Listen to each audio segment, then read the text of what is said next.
And that's how it works. It was such a beautiful day. I'm glad you all get to see a chance. What I've been looking at. Great union at the end of the day, too. A real marriage. But I'll talk about that shortly. Let's take our bitter medicine first, shall we?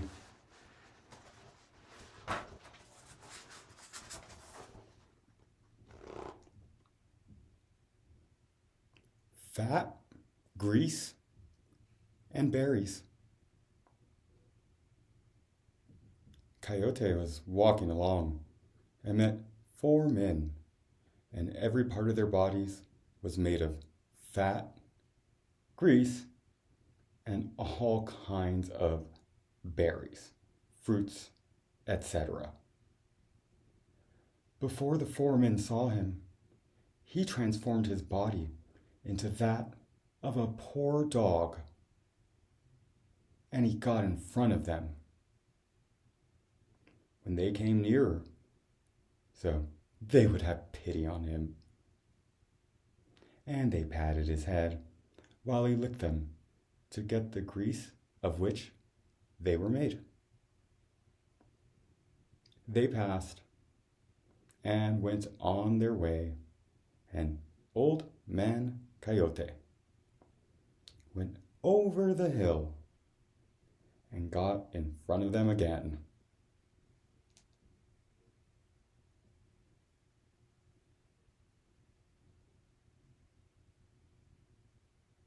This time, he had transformed himself into a larger dog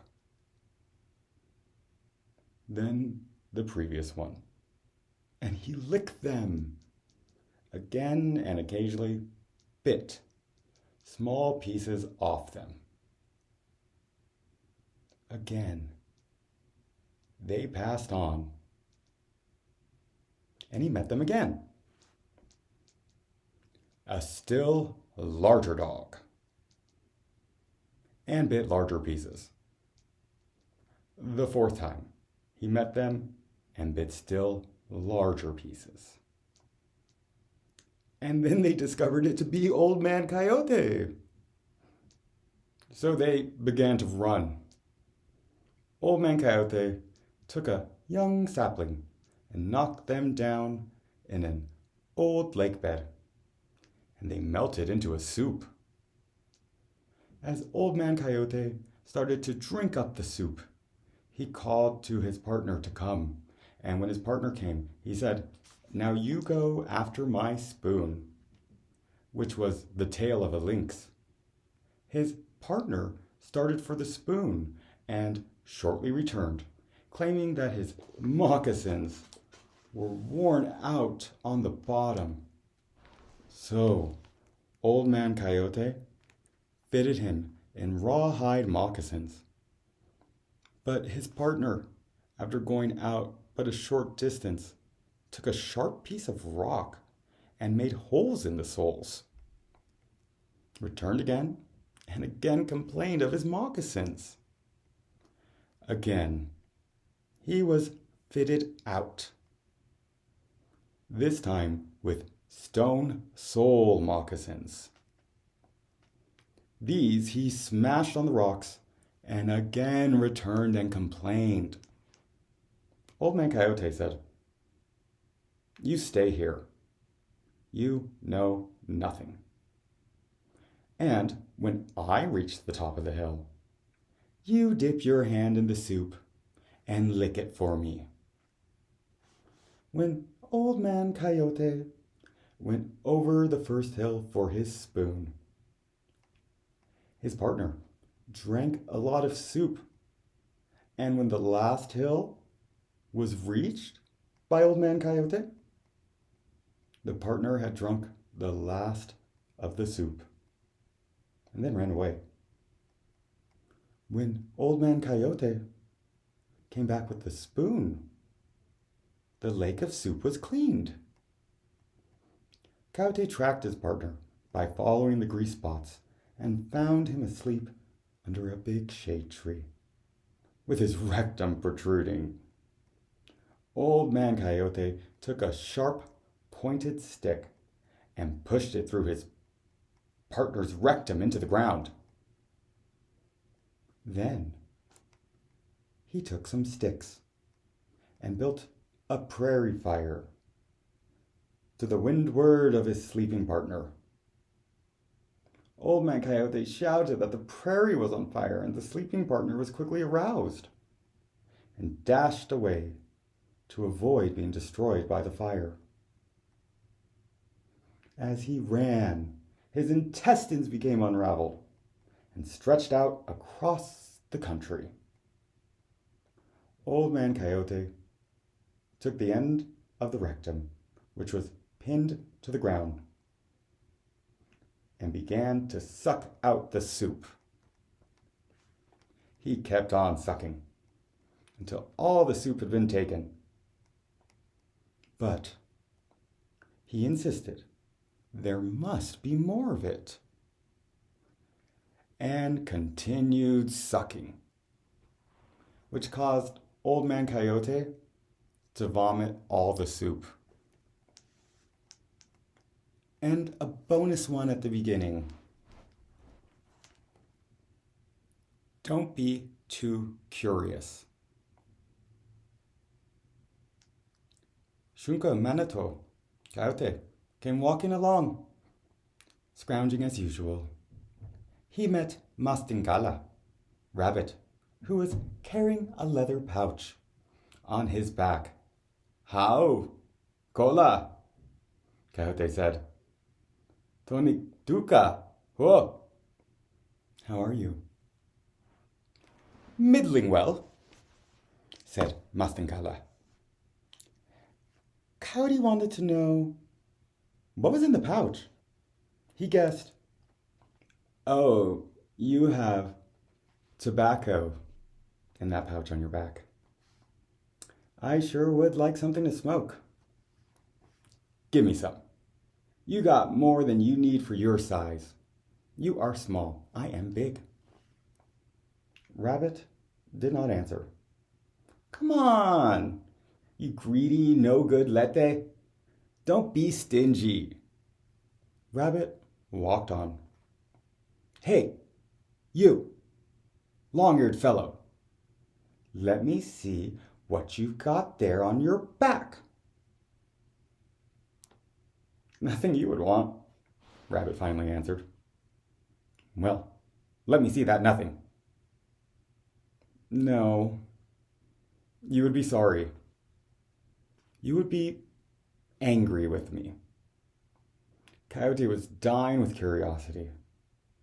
If it's not tobacco, what then? He insisted. I said already that you would not want what's in this pouch, said Rabbit. Then, in a big rage, Coyote tore the pouch from Rabbit's back and opened it.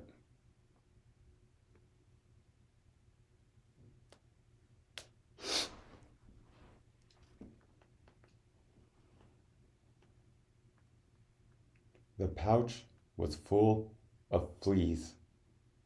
So many, nobody could count them. They all went on Coyote. He ran off in a frenzy, scratching himself, howling. Rabbit yelled after him, I told you so. Ever since that time, you can hear coyotes howling all over the place. They howl because the fleas are biting and make them itch. That's why they ow!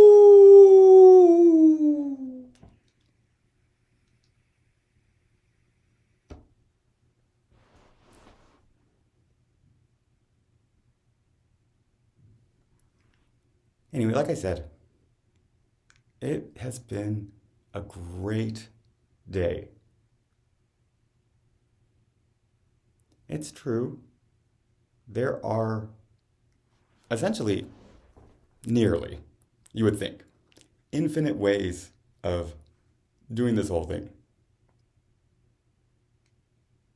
You watch closely, you'll see some of them right here, right now. There is, sure, many, many ways to do this, but there's also skill. But the skill can't really be learned. It has to be accepted that all actors in a play their appropriate part, and they have to play them appropriately.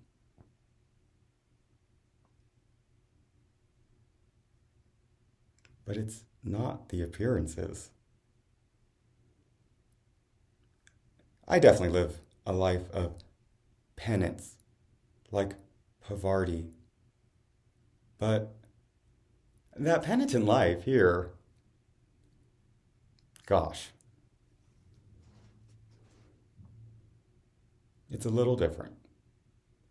In an age where shame is supposed to be so beneficial, according to so many of the teachers, though they don't put it that way, despite making you feel like it. I mean, isn't it obvious? I mean, I get it. It's friendly, it's nice to make you strong, make you stand up to them, make you believe in yourself. But you can just show it. You could be more skillful. And then your penance becomes, I guess, joyous things. And they really do lose their luster. Except for the fact that they're penance.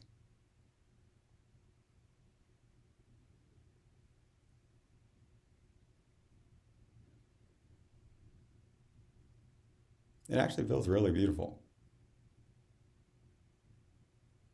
to be life-giving, but to yourself, too, to be courtly and royal and elegant and aesthetic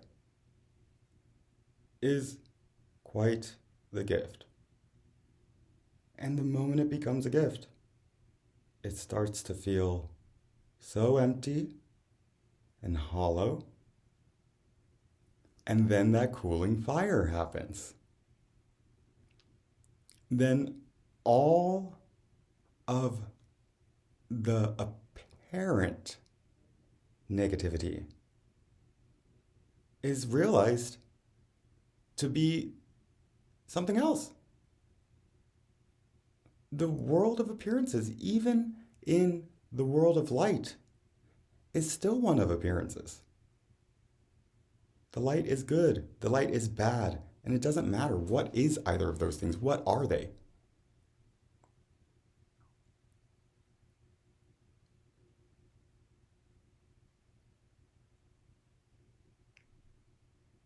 When the one who can serve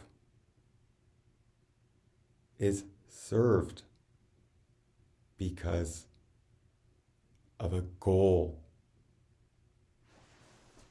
then you learn to play your part. I spent so much of my life being told essentially all these negative qualities about myself that essentially that were making me feel good. I'm allowed to feel good. That shame,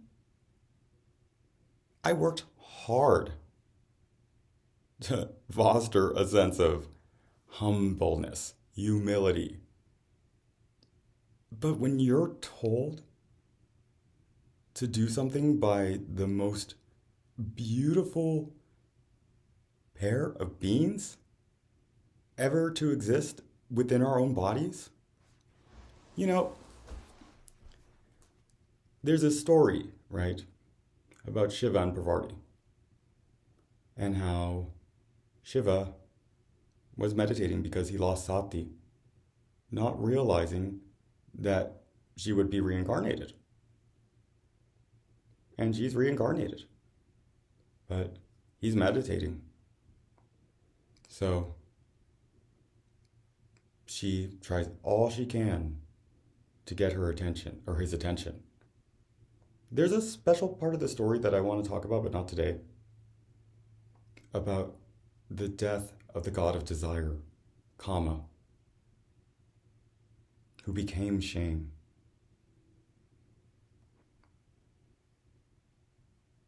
But she began to meditate as well. And when he did finally notice her in his own meditation, he tried to wake her up. According to the stories, he did at one point. But when you can situate the goddesses within your body, you know he never woke up.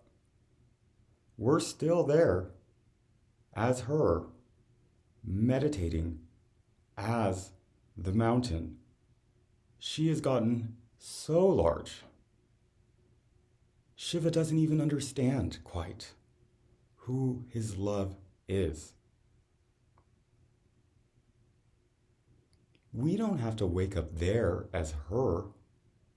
We wake up the parts of ourselves that are Shiva here. And there are definitely different types of Shiva who perform different roles, like the characters. He would want her to wake up, but she's a freaking mountain, man. You just gotta be awake within us. I know it's tragic, but it's also so beautiful. I know we're in the dark, but I actually did write some notes.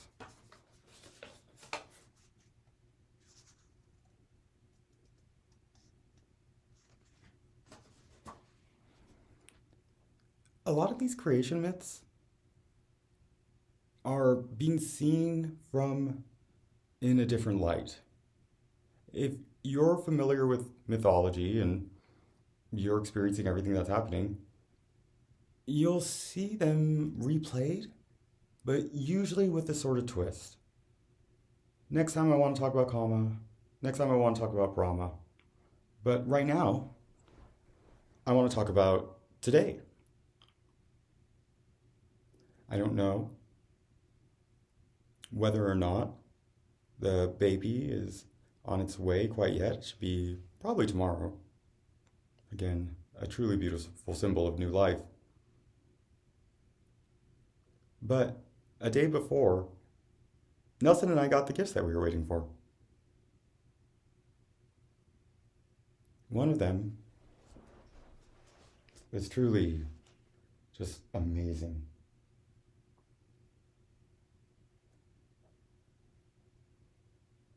I don't know how well you could see Mother here. This soft and elegant form of Lakshmi.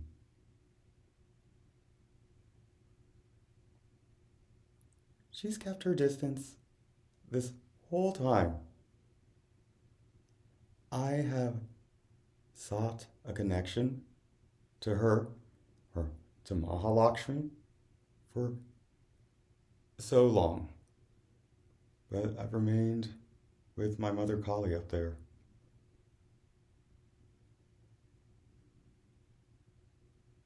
With Durga's protection, though,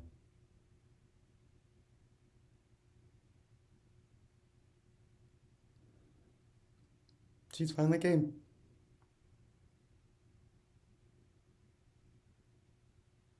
And man, I couldn't ask for much more than that.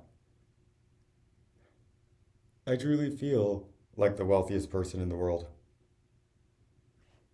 In addition to that, on the same day, one day early, the arrival, as you can tell, of a very special ring.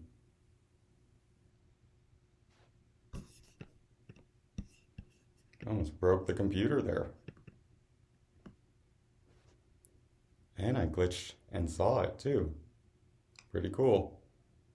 It's a consecrated serpent ring.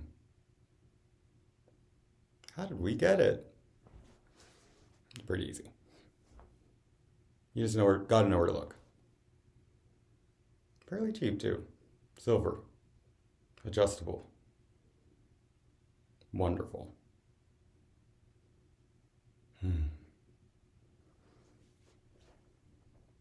Our new wedding rings. Today wasn't just a union of Nelson and me, who are united,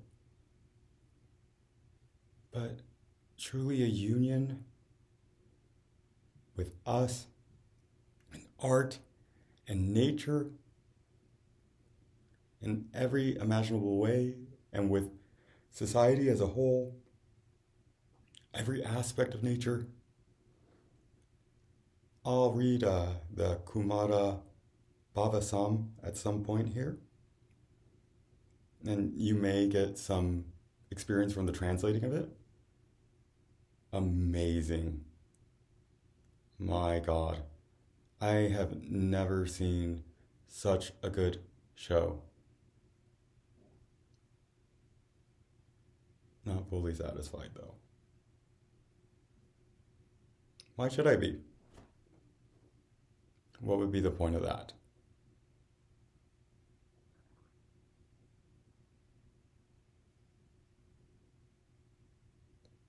When you hold on to that single point of devotion, when you know who you are, you don't let anything stop you.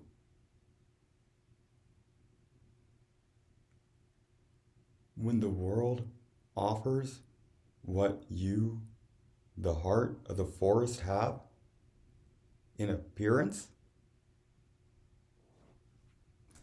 they see what's happening. This is all for love. This is all to create fertile new growth. You grow into an amazing, beautiful wishing tree. And then you're felled. But the felling looks like a lifting up, a raising, a rising.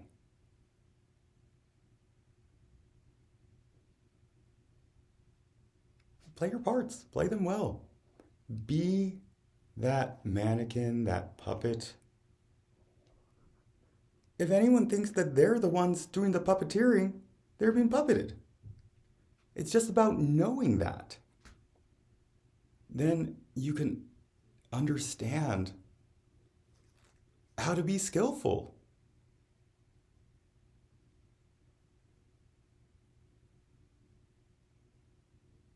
There's nothing that's rude unless you let it be. There's nothing that's weak. There's nothing that's ugly unless that's what you're wanting. And if you want that, then have it. I know I want that sometimes. You know, when you really do that deity yoga, you get right up face to face with that deity, but you're still holding on to that single point of devotion that you want to do it because this is what you're doing. Man, some of those battles are easy, some of those battles are hard. I didn't even think about becoming Mahamaya as a possibility. And I guess that was the battle in and of itself. Next thing I know, I got fucking bugs coming out of me or trying to get in. That's fine. That's part of the reality, you know, her body is this illusory world. And we all are her too. But it is a weird experience, so remember, we're in the dark. Oh.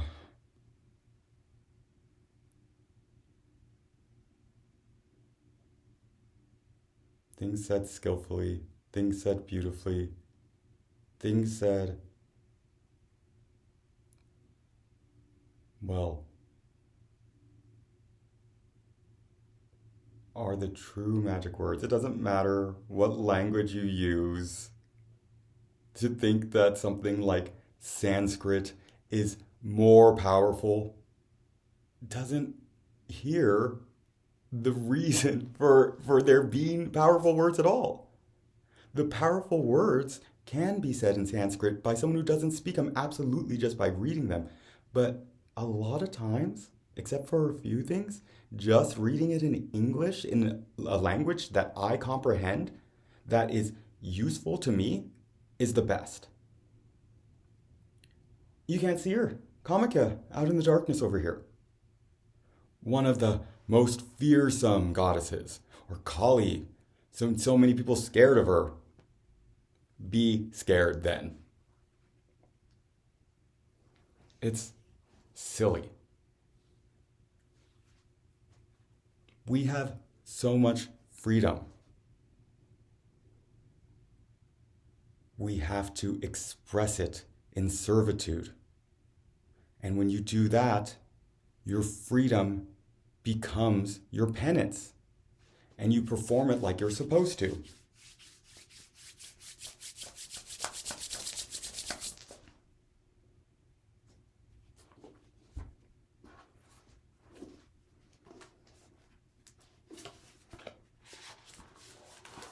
The last thing I want to read are a couple misplaced stanzas.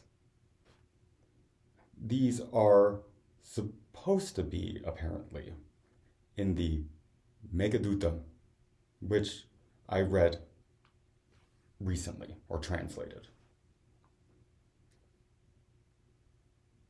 Remember, there are two. This is from the Appendix 3, Interpolated Stanzas. The following verses, not included in the Bharat Malika text of Meghadutam, are found in Malinatha's text. 1. Countless pearl garlands with lustrous gems flashing at the centers, conches, mother of pearl, and coral branches. Emeralds, green as young grass, with fiery rays of light shooting up, he spread out for sale in Ujjayini's marts.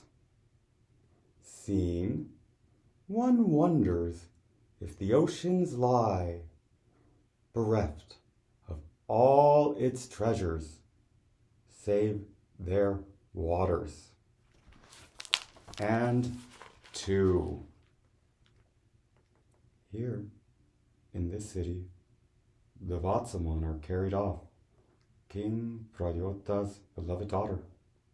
And here, in this very spot, stood that same king's grove of golden palm trees. Here too, his elephant, proud Nalagiri, crazed with frenzy, tore up its strong tying post to run wild. Thus recounting old tales, skillful storytellers entertain their visiting kin.